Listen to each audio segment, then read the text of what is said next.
The Edmonton Oilers, a rich NHL franchise with very high expectations this season. After losing to the Florida Panthers in Game 7 of the Stanley Cup Finals last year, the Oilers are looking to bounce back from this heartbreaking loss. Retooling this offseason and attempting to improve their depth was enough to make the Oilers the odds-on favorite for most. But after yet another rocky start to their season, fans and critics are starting to question the validity of this roster. The Oilers currently sit 6-7-1 at the time of this recording, eerily similar to the slow start that they had experienced last year before their midseason turnaround. This time around, the team is facing some oddly similar challenges to last year, whether that be their inconsistent goaltending or below average defense, or something new, losing their best player to injury. So today, let's talk about the Edmonton Oilers and why this slow start to their season may or may not be a serious issue for the franchise moving forward. Now, like I mentioned at the top of the video, expectations for this team this year are incredibly high. And I think a lot of people are quick to forget that the Oilers had one of the slowest starts to their season last year. And that seriously could have impacted them had they not had that crazy midseason turnaround like they did.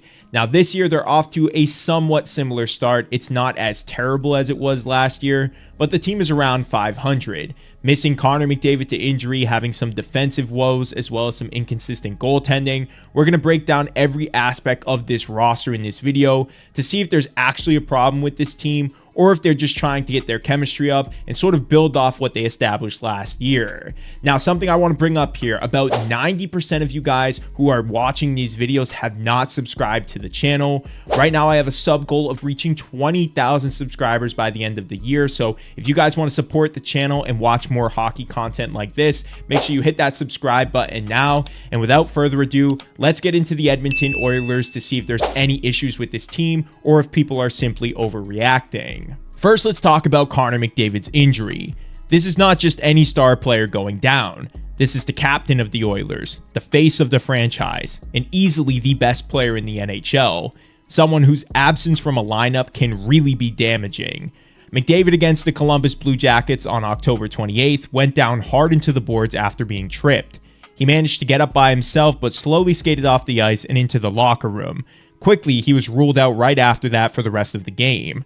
The initial recovery timeline of McDavid's ankle injury was 2 to 3 weeks, but on November 6th, about 10 days after his initial diagnosis, he was set to return to the lineup to face off against the Golden Knights. McDavid said that he didn't have a great feeling about the injury that night in Columbus, but after working with the Oilers' athletic training staff, he felt more confident he would be back sooner than the announced timeline. Having McDavid back in the lineup is a massive boost for Edmonton, a team that has somewhat regained its footing after their slow 2-4-1 start to the season. Despite the time missed because of his ankle injury, McDavid is second on the Oilers in points with 10 on the year, 3 goals, and 7 assists. With McDavid back in the lineup, opposing teams have to change their entire game plan, and Edmonton's offense just looks a million times more fluid than it does without him in the lineup. McDavid missing any amount of time is not ideal for this team. And to be fair, with him in and out of the lineup, the team basically played about the same. So I don't think that this injury is really to blame for what's going on with the team, or that Connor McDavid has really had a massive impact on winning culture this year so far. That's not an insult to him. That's not saying that he's not a difference maker in any way. It's just to say that the Oilers' defense and goaltending have basically been the same with him in or out of the lineup. So let's go ahead and touch on the other things that have been impacting this team. Specifically, let's talk about their defense. The biggest flaw I've seen from the Oilers in the past few years, outside of the excellent play from last season, is this team's defense. The defense played well above expectations in the playoffs, but to start this year, we are seeing old habits negatively impact this team yet again. The Oilers' blue line has shown vulnerabilities that opponents have exploited. Miscommunication, poor positioning, and lack of physicality lead to prime scoring opportunities for the opposition. They have some exceptional forwards who can put the puck in the back of the net, but if you can't keep the puck out of your own net, what's the point? You can't outscore your defensive issues. It's a classic recipe for disappointment. Right now, they rank 19th in goals allowed, something that doesn't fall on only the goaltending, which we will get to later, of course. This defensive unit isn't keeping their assignments, and turnovers in the defensive zone have become a common sight for this team. Their inability to set up correctly allows for multiple odd man rushes against, something that's almost impossible for a goalie to bail you out on every single time. I'm not saying this defense is the worst thing imaginable. Clearly, they can turn it on at some points. We saw that in the playoffs last year and through a few of the past games without ConnorMcDavid in the lineup. Unfortunately, though, I just think that this defense is destined to get worse with time. First off, you're strapped to that immovable Darnell Nurse deal that continues to get worse for the foreseeable future. Second, Evan Bouchard is going to need a new contract extension soon, which means you're not going to be able to play other players in this lineup, and that could impact the blue line as well. And the rest of the group outside of Ekholm is just underperforming. The fact is that they're taking penalties at bad times. The more time spent on the PK means the less time for players to build momentum on offense. The Oilers have the worst penalty kill in the league, ranking 32nd at the time of this recording, with 59.9% of a kill rate. This signifies two things. One, your defense is not playing well, and two, your goaltending is also not great. For all the love that Stuart Skinner has received this offseason, I think it's about time we talk about this team's goaltending again. I think the start of the year has definitely brought back some doubt that once surrounded his name, and fans are definitely mixed at this point when it comes to having him as their starting goalie. Through his first 9 games played, Skinner averaged an .885 save percentage and 3.28 goals against average. These numbers, specifically his save percentage, ranks him 40th league-wide, something that is not ideal for a team that was just in the finals with this exact same goalie. Fun fact though, his backup Calvin Pickard ranks just above Skinner at 39th overall.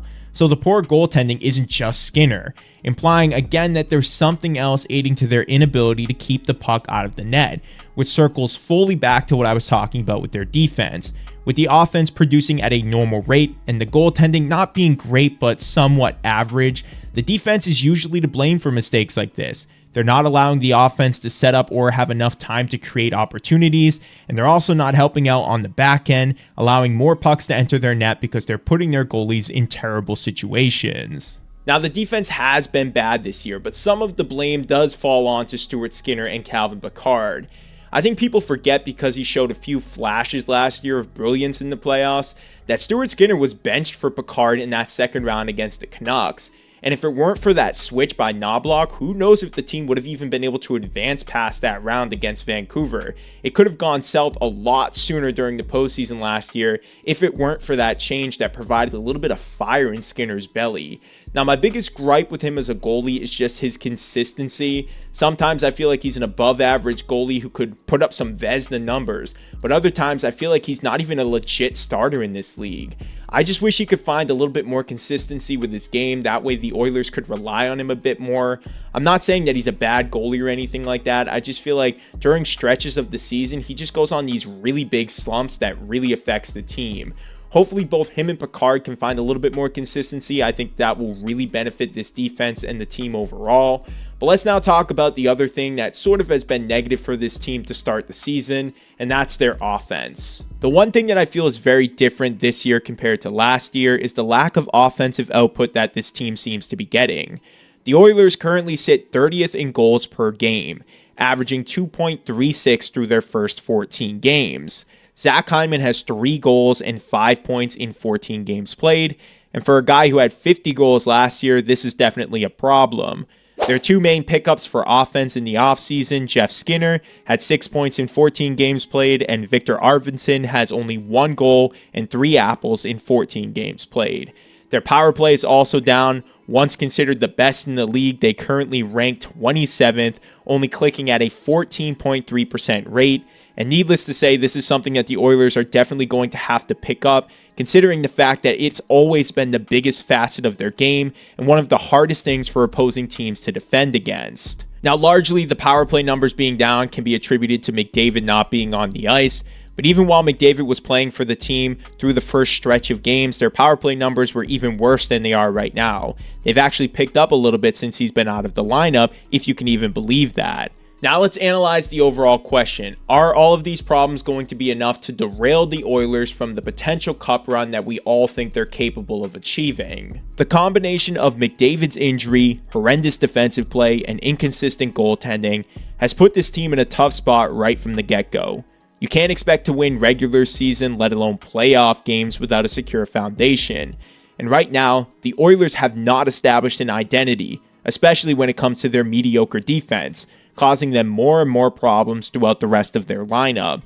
The NHL season is long, and there's always room for improvement, so don't think that the Oilers are all of a sudden out of it. But the clock is ticking for this team.